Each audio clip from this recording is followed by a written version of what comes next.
ठीक है।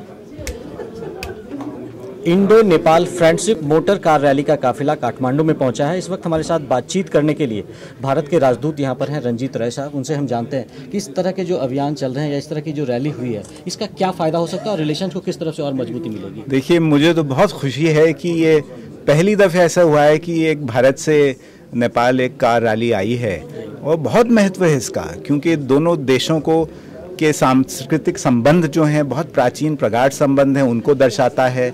दूसरी तरफ ये एडवेंचर स्पोर्ट्स को दिखाता है, और जो हमारा यूथ है दोनों कंट्रीज़ का, यंग लोग जो हैं उनको जोड़ता है।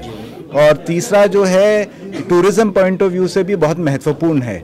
और जहाँ ये संस्कृति की बात है, मैं ये कहना चाहता हूँ कि देखिए, जगन्नाथपुरी को सब जानते हैं नेपाल में, और जगन्नाथपुरी से काशी विश्वनाथ पशुपतिनाथ आई है काठमांडू में, तो ये अपने आप में ही एक बहुत महत्व रखता है। दूसरी बात ये भी, अब ये कलिंग से रैली आई है, और ये सम्राट अशोक का कलिंग था, तो उनकी बेटी जो है चारुमती, वो नेपाल में आई थी और यहाँ ब्याही थी। तो इतने जो हमारे अच्छे पुराने संबंध हैं उनको दर्शाता है। तो बहुत ही इसका महत्व है, कनेक्टिविटी दिखाता है, कल्चरल एक्सचेंज दिखाता है, यूथ एक्सचेंजेस दिखाता है। और इस तरह की रैली और होनी चाहिए सभी हमारे सार्क देशों से, और ख़ास तौर जो भूटान, बांग्लादेश, इंडिया, नेपाल का जो सब रीजनल कोऑपरेशन है, उसमें एक BBIN रैली भी मैं समझता हूँ अगर हो तो बहुत अच्छा होगा। ट्रांसपोर्ट सेक्टर में जिस तरह से हम सुरक्षा की बात करते हैं या दूसरी चीज़ें, तो सार्क देशों में क्या इस तरह का कोई संबंध या बॉन्डिंग होगा या कुछ इस तरह का एक? देखिए, अभी जो माननीय प्रधानमंत्री नरेंद्र मोदी जी यहाँ आए थे नवंबर में, तो एक हमने India Nepal motor vehicle agreement sign किया है। तो इससे बहुत सुविधाएं मिलेंगी। जो बस की यातायात है, जैसे कल सुबह काठमांडू से बनारस की डेली रेगुलर बस सर्विस शुरू हो रही है, इसी तरह काठमांडू से दिल्ली की सर्विस थी।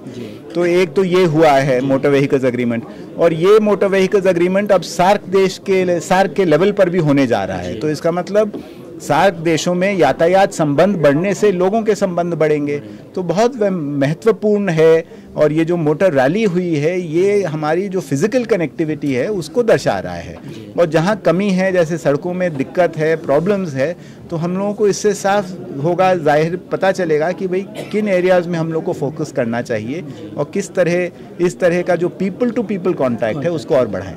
ये अगर हम कह सकते हैं कि सड़क मार्ग का जो रास्ता है या जरिया है, इसके जरिए बॉन्डिंग और हमारे सार्क देशों में बढ़ सकता है। बिल्कुल। अब देखिए, हर आदमी, हर इंसान हवाई जहाज़ से ट्रैवल करना तो अफोर्ड नहीं कर पाता है, बड़ा महंगा पड़ता है। अगर बस यातायात इजीली अवेलेबल होगी, या अपनी गाड़ी से, दूसरे वाहन से अगर आप आ सकें तो कितना अच्छा होगा।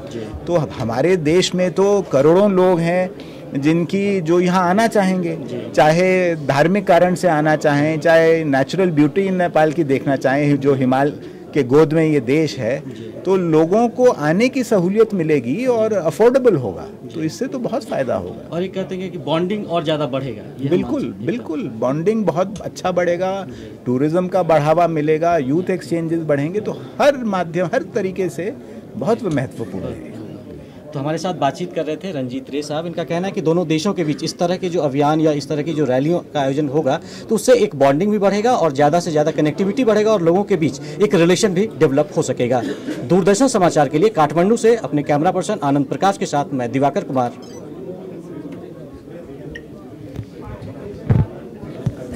Thank you. कल सुबह मिलेंगे।